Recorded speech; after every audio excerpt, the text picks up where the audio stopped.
To motelo ne mano bende gai mar Azimio nogore Lolwe Odinga noromo to kod jo bodaboda Nairobi mano Kasarani osengone jo bodaboda go ni koro sand ma gisebedo ka giywago ne giyudo lwet apisas mag counties en gima koro dhi bedo kaleka mano mosekadho ka obiro dhi okawo telo tarik 9 dwe mar 8.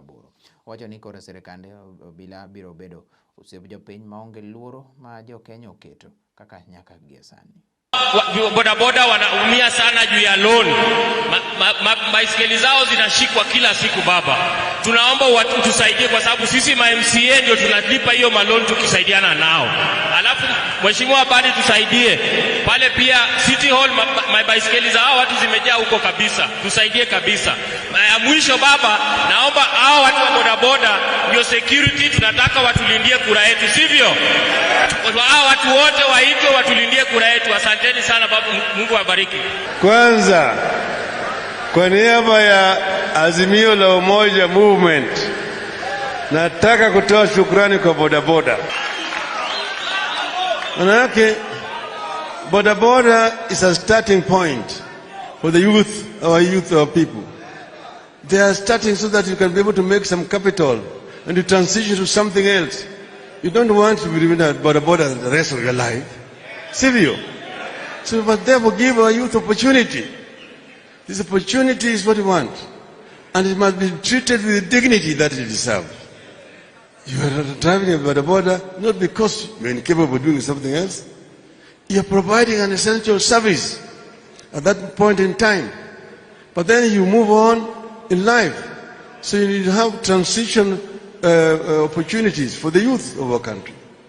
So the people riding bodaboda are providing an essential service to society and must be treated with respect.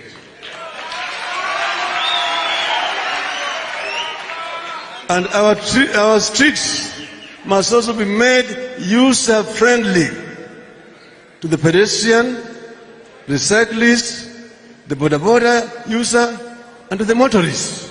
Sio? Haya yote tuko na mpango ya kutransform.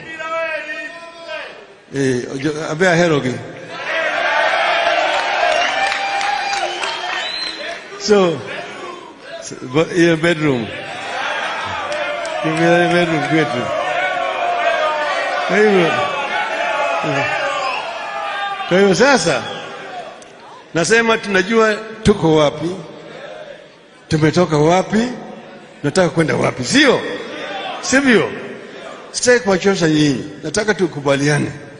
Manake tumeshaongea kwa kirefu zaidi na kiongozi wenu hapa na viongozi wenu wengine.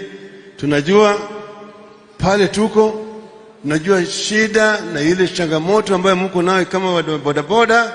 Najua pale tunataka kwenda. Yanayobaki ni sasa vitendo, kutenda. Na ili tuweze kutenda mpaka sisi tushike hatamu ya utawala.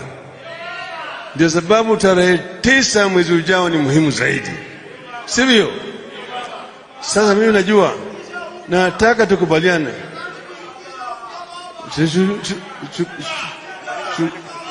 Itachukisha. Tayari itashuka. Sasa tunataka kupatia baba kofia. Hii ndio bodaboda, hii ndio bondi yetu. Kati watu wa bodaboda na baba, si ndio?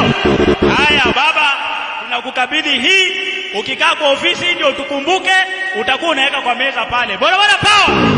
Akiangalia atakuwa anatukumbuka sisi kama watu wa bodaboda.